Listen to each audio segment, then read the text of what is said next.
Welcome students. பள்ளிக்கு நேரடியாக செல்ல முடியாத சூழலில் மகாபாரதத்தில் ஏகலைவன் போன்று வீட்டிலிருந்தே படிக்கக்கூடிய மாணவ செல்வங்களுக்கு வாழ்த்துக்கள். இன்னைக்கு நாம பார்க்கக்கூடிய டாபிக் 10th ஸ்டாண்டர்ட் இங்கிலீஷ்ல 8 mark question supplementary paragraph. 3 paragraph நம்ம பார்க்க போறோம்.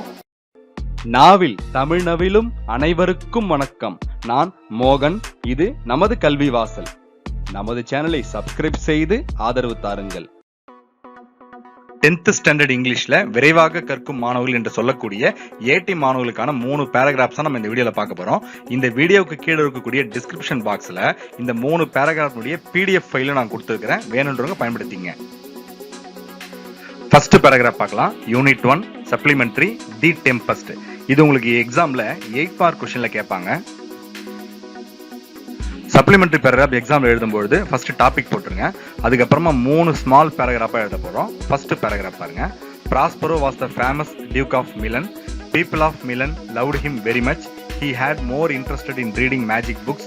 He trusted his brother Antonio, but Antonio overthrew Prospero out of the kingdom with the help of the king of Naples. Prospero and his 3 years old daughter Miranda reached an island. Gonzalo, who loved Prospero, had placed in the boat water, provisions, some books.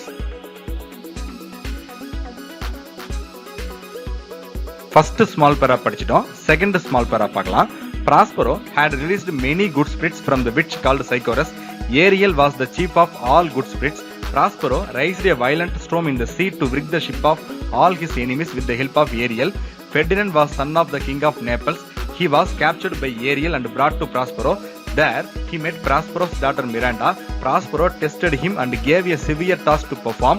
Then he wanted Miranda to get married to Ferdinand. Third para. Prospero's brother Antonio, the king of Naples, his son Ferdinand were Prospero's enemies. They were caught by Ariel. Prospero ordered Ariel to bring them all to his presence. Antonio, with tears and true repentance, implored his brother's forgiveness. Prospero forgave them all.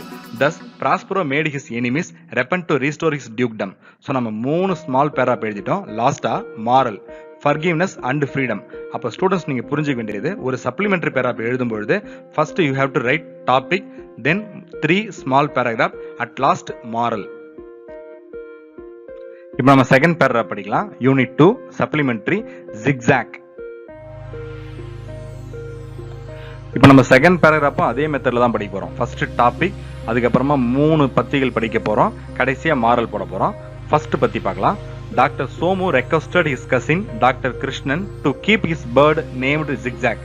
It can speak 21 languages. Zigzag was the most lovable, unusual and harmless bird.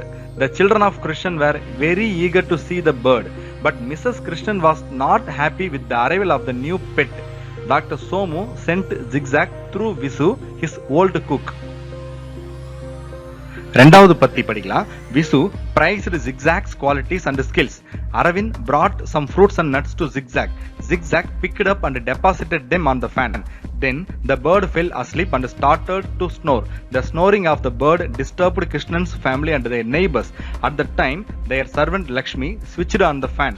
It was raining papayas and bananas in that room. It also spoiled the paintings of Mrs. Krishnan. So she got angry with Zigzag. Third para படிக்கலாம். Dr. Krishnan took it to his clinic. Zigzag talked to the patients in the clinic. It brought a radical change in the noisy clinic. It helped to maintain calm. Dr. Krishnan was surprised to see the sudden change. Surprisingly, Mrs. Krishnan's rained painting sold for rupees 5,000. Hence, Dr. Krishnan's family wanted to keep Zigzag with them for another week. So, 3 பத்தி நம்ம எழுதிட்டோம். லாஸ்டா moral. When you own a bird, happiness is all around. 2 supplementary paragraph நம்ம நல்லா படிச்சிட்டோம். கடைசியா unit 3 supplementary the story of Mulan. இதை தான் இப்போ நம்ம படிக்க போறோம். முதல்ல தி ஸ்டோரி ஆஃப் முலான் அப்படிங்கறத தலைப்பா போட்டுறோம். அதுக்கப்புறமா நம்ம 3 ஸ்மால் பேராகிராஃப் எழுத போறோம். ஃபர்ஸ்ட் பேரா. Mulan is a heroic Chinese teenage girl. China was in the middle of a great war. The Chinese emperor ordered that one man from each family must join the army. Mulan heard the news. She loved her country too. As her brother was a child and her father was very old, she decided to go to war. Let's read the second para. In those days, girls were not allowed in the army. So she cut her hair short and groomed herself like a boy. She fought bravely in the war and became a general. One day, a bad fever swept through the army. Mulan also became sick. The doctor checked her and knew the truth. Third para பார்க்கலாம். At the time, the sudden attack came. Even though she was sick, she fought and ended the long war victoriously. Admiring her bravery, the emperor set aside the rule against girls' participation in the war. Emperor was willing to appoint her as the royal advisor. She refused humbly and returned to her village to see her father and brother. Last of moral, she believed she could, she did. Students, இந்த வீடியோவில் நாம ஏடி மாணவர்களுக்கான supplementary paragraph 3 பார்த்தோம். இந்த video உங்களுக்கு பிடிச்சிருக்கு நம்புறேன். பிடிச்சிருந்தா லைக் பண்ணுங்க, உங்களுடைய கருத்துக்களை கமெண்ட் பாக்ஸ்ல தெரிவிங்க. இது வரைக்கும் நம்முடைய சேனலை சப்ஸ்கிரைப் செய்யாம இருந்தீங்கன்னா மறக்காம சப்ஸ்கிரைப் செஞ்சு ஆதரவு தாங்க. உங்களுடைய நண்பர்களுக்கு ஷேர் செய்யுங்க.